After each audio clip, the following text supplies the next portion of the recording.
I got time, it's clear to see. Hello प्यारे बच्चों, एक बार फिर स्वागत है आपका आपके प्यारे से YouTube channel wifi success classes में। जैसा कि हमारा चैप्टर नंबर 7 चल रहा है, चैप्टर नंबर 7 में हम लोग पढ़ चुके हैं कि एक समान चुंबकीय क्षेत्र में अगर कोई आवेशित कण गति करता है क्षेत्र की दिशा के लंबवत या क्षेत्र की दिशा से किसी कोण पर, तो उस पर एक बल लगता है। क्लियर है? वृत्तीय पथ पर वो घूमने लगता है, ये भी क्लियर हो गया। आज हम पढ़ेंगे कि उस बल की दिशा ज्ञात किस प्रकार की जा सकती है। तो दिशा ज्ञात करने के लिए मुख्यतः 2 नियम होते हैं। जो लोग नोट्स बना रहे हैं अपना, वो लोग कॉपी पेन लेके तैयार हो जाएं। पहला नियम है बल की दिशा ज्ञात करने का, पहला नियम है दाएं हाथ की हथेली का नियम नंबर 2। दाएं हाथ की हथेली का नियम नंबर 2। दाएं हाथ की हथेली का नियम नंबर 2। नियम नंबर 2। इस नियमानुसार यदि हम दाएं हाथ की हथेली को पंजे को इस प्रकार फैलाएं, दाएं हाथ के पंजे को इस प्रकार फैलाएं कि अंगूठा चालक में प्रवाहित धारा की दिशा को तथा उंगलियां चुंबकीय क्षेत्र की दिशा को प्रदर्शित करें, तब हथेली की लंबवत दिशा चालक पर लगने वाले बल की दिशा को प्रदर्शित करेगी। बहुत बढ़िया। दूसरा नियम क्या है? दूसरा है फ्लेमिंग के बाएं हाथ का नियम। हाथ का नियम। अब फ्लेमिंग के बाएं हाथ का नियम क्या है? यदि हम बाएं हाथ के अंगूठे तथा उसके पास की 2 उंगलियों को इस प्रकार फैलाएं कि तीनों एक दूसरे के लंबवत हों, इस स्थिति में यदि पहली उंगली चुंबकीय क्षेत्र की दिशा को और मध्यिका धारा की दिशा को प्रदर्शित करे, तब अंगूठा चालक पर लगने वाले बल की दिशा को प्रदर्शित करेगा। तो ये रहे 2 नियम जिसकी सहायता से हम बल की दिशा ज्ञात कर सकते हैं। अच्छा, हमने बल की दिशा तो ज्ञात कर ली। अब हम जानना चाहते हैं कि अगर एक समान चुंबकीय क्षेत्र में कोई धारावाही चालक तार स्थित हो, तब उस पर बल कितना लगेगा। और इस बल की उत्पत्ति हम कर लेते हैं लॉरेंज बल के आधार पर। तो यहाँ पर हमारी हेडिंग हम डाल सकते हैं लॉरेंज बल के आधार पर। लॉरेंज बल के आधार पर धारावाही चालक पर बल। अब धारावाही चालक पर हम बल निकालेंगे। पहले तो हम धारावाही चालक के बारे में ही कुछ बात कर लेते हैं। कोई भी धारावाही चालक, किसी भी चालक में धारा कब प्रवाहित होती है? जब हम चालक को किसी बैटरी के सिरों से जोड़ते हैं। बैटरी के सिरों से जोड़ने पर उसमें जो मुक्त इलेक्ट्रॉन होते हैं अनुगमन वेग BD से गति करने लगते हैं। जब इलेक्ट्रॉन गति करते हैं तो चालक में विद्युत धारा प्रवाहित होने लगती है। अब कोई ऐसा ही चालक तार जिसमें मुक्त इलेक्ट्रॉन होने चाहिए, अनुगमन वेग BD से गति करते हों, फिर उस चालक तार को हम चुंबकीय क्षेत्र, एक समान चुंबकीय क्षेत्र में रखेंगे, तभी तो हमें पता चलेगा बल। तो हम यहाँ चालक तार की कुछ कल्पना कर लेते हैं। मान लेते हैं कि आपका एक समान चुंबकीय क्षेत्र V है। एक समान चुंबकीय क्षेत्र V है जिसमें एक कैपिटल L लंबाई का चालक तार, कैपिटल L लंबाई का एक चालक तार क्षेत्र की दिशा से थीटा कोण पर रखा है। ठीक है। अच्छा, चालक की कुछ खूबियां लिख देते हैं, चालक के बारे में लिख देते हैं। माना कैपिटल L बराबर चालक की लंबाई, चालक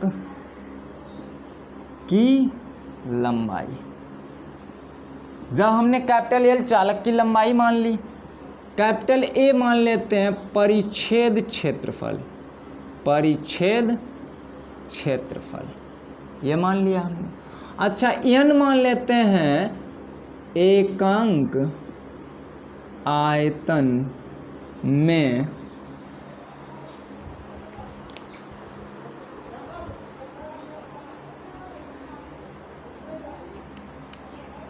अच्छा एन मान लेते हैं एकांक आयतन में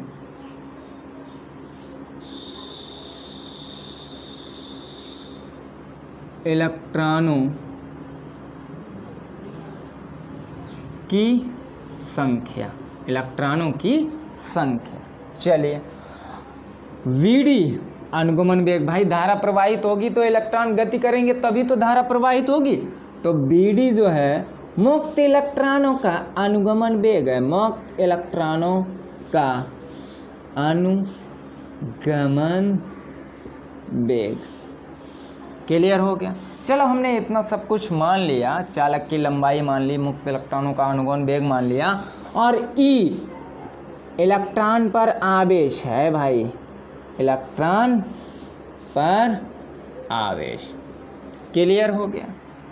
अच्छा अगर हम मान लें कि इस चालक तार में इलेक्ट्रॉन प्रवाहित है, मतलब कुल आवेश प्रवाहित हो रहा है, इस चालक तार में कुल प्रवाहित आवेश Q हो तथा इनका वेग V हो और चुंबकीय क्षेत्र का मान B है, क्षेत्र की दिशा के साथ कोण थीटा है, तब लॉरेंज बल क्या होगा? यदि कुल आवेश स्मॉल q वेग v हो तब लॉरेंज बल क्या कहता है भाई? लॉरेंज बल कहता है, लॉरेंज बल F बराबर होता है QBV साइन थीटा। बहुत बढ़िया ना। चलिए ये इतना होता है, हाँ इसको हम पढ़ चुके हैं, इतना ही होता है। अच्छा ये तो लॉरेंज बल हो गया। तो लॉरेंज बल क्या कहता है कि कुल आवेश आपको निकालना होगा। अब कुल आवेश हम जब निकालेंगे फिर उसके बाद में अनुगमन वेग कुछ ना कुछ होगा भाई, धारा प्रवाहित करेंगे तो अनुगमन वेग होगा ना। चलिए चुंबकीय क्षेत्र का मान तो भी है ही। अब हमें इस चालक में टोटल आवेश निकालना है कि टोटल आवेश कितना प्रवाहित हो रहा है, जरा देखेंगे भाई।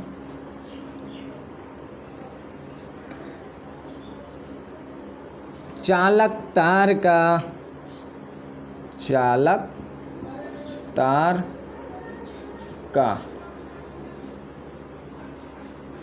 चालक तार, तब यहाँ लिख लेते हैं, तब चालक तार में प्रवाहित कुल धारा, यहाँ से n 2 3 यानी कि परिच्छेद क्षेत्रफल n और BDE से अगर हम चालक तार में प्रवाहित कुल धारा निकालेंगे तो कुल धारा कितनी होगी? कुल धारा I बराबर आपका आएगा NEA VD। इसको हम पहले से पढ़ चुके हैं, इसको डाल देते हैं समीकरण नंबर 1। बहुत बढ़िया। अगर हम कहें चालक का कुल आयतन, कुल आयतन, तो आयतन कितना होगा? क्षेत्रफल और गुणे लंबाई, क्षेत्रफल गुणे लंबाई, तो आयतन कितना हो जाएगा? AL। तब पूरे चालक में कुल आवेश, कुल आवेश कितना होगा? Q बराबर, या कुल आवेश की बात छोड़ो, कुल इलेक्ट्रॉन निकाल लेते हैं, कुल मुक्त इलेक्ट्रॉन। कुल मुक्त इलेक्ट्रॉन कितने होंगे भाई? एकांक आयतन में इलेक्ट्रॉनों की संख्या स्मॉल n है गुणे संपूर्ण आयतन AL हो गया, तो तो कुल इलेक्ट्रॉन कितने हो गए? NaL। अच्छा, एक इलेक्ट्रॉन पर आवेश है स्मॉल ई, तब 1 सेकंड में चालक के परिच्छेद क्षेत्रफल, यहाँ पर लिखेंगे, तब 1 सेकंड में चालक के परिच्छेद क्षेत्रफल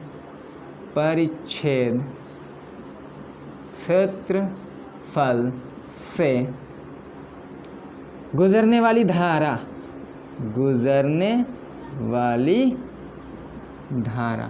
तो गुजरने वाली धारा कितनी होगी? गुजरने वाली धारा यानी कि गुजरने वाला आवेश भी तो निकाल सकते हैं। गुजरने वाली धारा को ना निकाल के हम आवेश निकाल सकते हैं। यहाँ पर गुजरने वाला आवेश, 1 सेकंड में गुजरने वाला आवेश या कुल आवेश, तब 1 सेकंड में गुजरने वाला कुल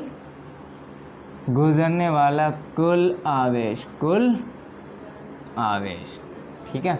कुल आवेश स्मॉल क्यू बराबर कितना हो जाएगा? अच्छा, क्यू बराबर होगा NE और AL, इतना ही होगा। ये टोटल इलेक्ट्रॉनों की संख्या हो गई NaL, और एक इलेक्ट्रॉन पर आवेश है स्मॉल e, तो यहाँ पर टोटल आवेश कितना हो जाएगा? NeAL। क्लियर है?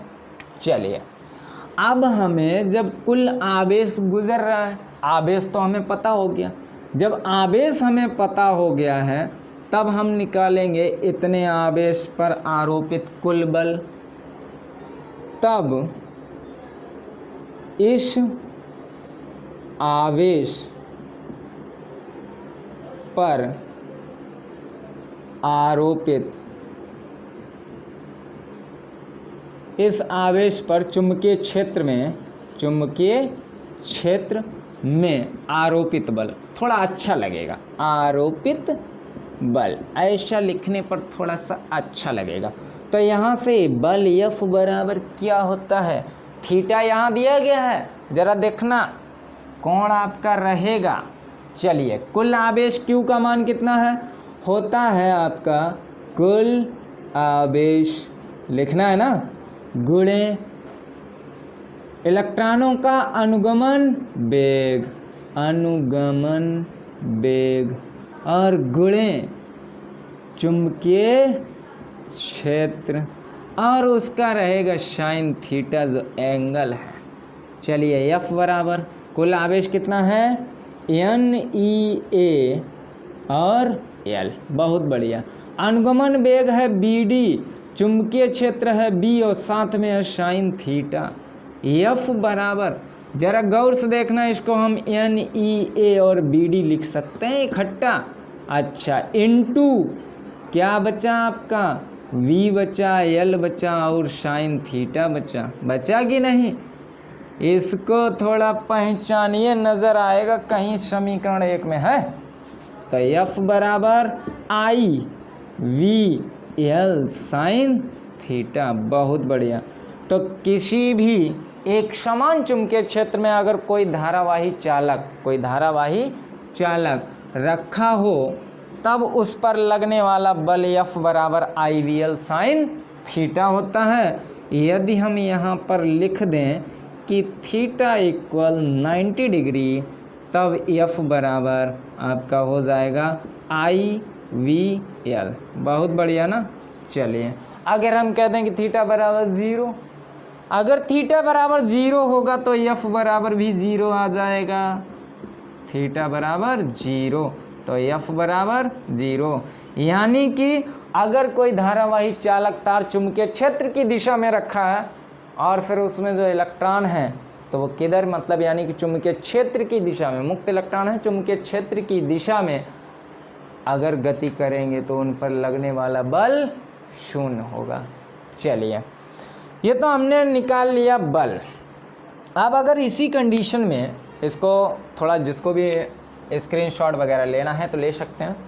चलिए, अब इसके बाद में हम बात करते हैं, ये तो हमने एक धारावाही चालक तार रखा था, वो भी रखा था चुंबकीय क्षेत्र में, ठीक है। अब हम बात कर लेते हैं कि 2 धारावाही चालक तार हैं जिनमें भिन्न भिन्न धाराएं बह रही हैं, और एक दूसरे के समांतर रखें, तब वे आसपास चुंबकीय क्षेत्र उत्पन्न करेंगे।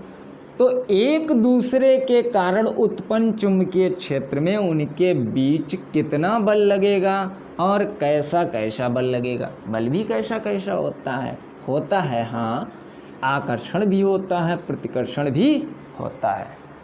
चलिए, तो अब हम बात करते हैं, हेडिंग रहेगी हमारी दो समांतर धारावाही चालकों के बीच बल। ठीक है, दो समांतर धारावाही चालकों के बीच बल, चुंबकीय क्षेत्र उत्पन्न होगा तब वो बल लगाएंगे। किस प्रकार जरा देख लीजिए। अगर आपका ये पहला चालक तार है XY और ये दूसरा चालक तार है PQ, ये दो चालक तार हैं। पहले चालक में I1 धारा बह रही है, दूसरे चालक में I2 धारा बह रही है। तब पहले चालक में अगर I1 धारा बह रही है तो ये अपने चारों ओर चुंबकीय क्षेत्र उत्पन्न करेगा ना। दूसरे चालक में विद्युत धारा I2 बह रही है तो ये भी अपने चारों ओर चुंबकीय क्षेत्र उत्पन्न करेगा। अब दोनों जब चुंबकीय क्षेत्र उत्पन्न कर रहे हैं अपने आसपास, दोनों कर रहे हैं, तो इसका मतलब है कि इसके चुंबकीय क्षेत्र में ये चालक तार रखा है तो इस पर बल लगेगा, और इसके चुंबकीय क्षेत्र में ये चालक तार रखा है तो इस पर भी बल लगेगा। तो हम यहाँ पर हमें सबसे पहले इनके बीच के बारे में कुछ जान लेते हैं कि माना कि इनके बीच की दूरी स्मॉल r है, तो यहाँ पर लिखेंगे माना L बराबर चालक की लंबाई, L जो है चालक की लंबाई है और R दोनों चालकों के बीच की दूरी है, दोनों चालकों के बीच की दूरी है। तब हम निकालेंगे, अगर हम मान लें पहले चालक के कारण कितना चुंबकीय क्षेत्र बिंदु P पर उत्पन्न होता है, तो यहाँ पर लिखेंगे तब पहले चालक के कारण P पर चुंबकीय क्षेत्र। अब P पर चुंबकीय क्षेत्र कितना होगा, तो B बराबर, ये तो हम कई बार निकाल चुके हैं, पहले चालक के कारण होगा तो हम इसको B1 मान लेते हैं। ठीक है, या B मान लीजिए, कोई दिक्कत नहीं है। B बराबर कितना होता है, μ0/2 पाई इंटू I/R। यहाँ पर धारा बह रही है I1, इसका विशेष ध्यान रखना। पहले चालक तार के कारण उत्पन्न चुंबकीय क्षेत्र निकाल रहे हैं तो इसलिए इसको हम B1 यहाँ पर लिख सकते हैं। ठीक है, ये हो गया इक्वेशन फर्स्ट। अब B1 चुंबकीय क्षेत्र में स्थित दूसरे चालक पर बल। अब दूसरे चालक पर अगर हम बल निकालेंगे तो F बराबर कितना होता है, I2, दूसरे चालक में धारा कितनी बह रही है, I2, और B तो B1, और L तो L का मतलब L रहेगा। अच्छा, F बराबर B का मान लिख दीजिए, तो μ0/2 पाई इंटू I1 पहले था, I2 बाद में आ गया, अपान R था हमारा, अब यहाँ पर L और आ गया। तो इस प्रकार दोनों चालकों के बीच, यानी कि दोनों चालक एक दूसरे को इतने बल से आकर्षित या प्रतिकर्षित करेंगे।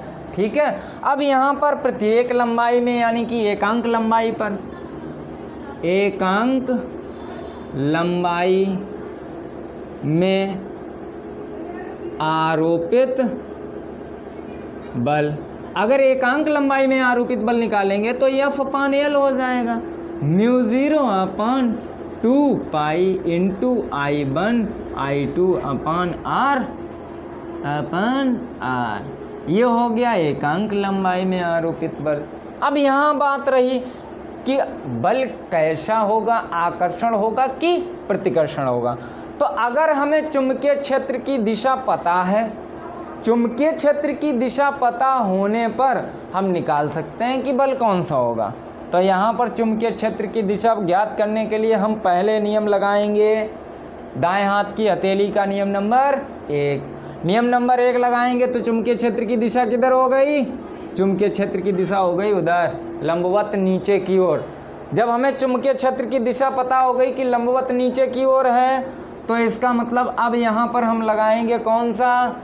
हथेली का नियम नंबर 2। जब हथेली का नियम नंबर 2 लगाएंगे तो इस तरीके से लगेगा, इस तरीके से लगेगा, तो लंबवत दिशा यानी कि इस पर जो बल लगेगा इधर की ओर लगेगा। तो हम कह सकते हैं जब इस तार पर बल लगेगा इधर की ओर और इस तार पर बल लगेगा इधर की ओर, तो हम कह सकते हैं जब धारा की दिशा समान हो, जब धारा की दिशा समान हो, तब इनके बीच कौन सा बल लगता है? आकर्षण। आकर्षण, ठीक है, क्लियर हुआ ना। यहाँ पर धारा ऐसी बह रही है, चुंबकीय क्षेत्र इधर निकालना है, तो दिशा किधर होगी? इधर। अब इस पर बल किधर लगेगा? तो बल के लिए इधर, यानी कि दोनों एक दूसरे को, जब धारा की दिशा समान होगी तो बल किधर लगेगा? धारा की दिशा समान होने पर ये एक दूसरे को आकर्षित करेंगे, आकर्षण, इनके बीच आकर्षण बल लगेगा, लगेगा, ठीक है, आकर्षण बल लगेगा। अच्छा, धारा की दिशा विपरीत होने पर, धारा की दिशा विपरीत होने पर, विपरीत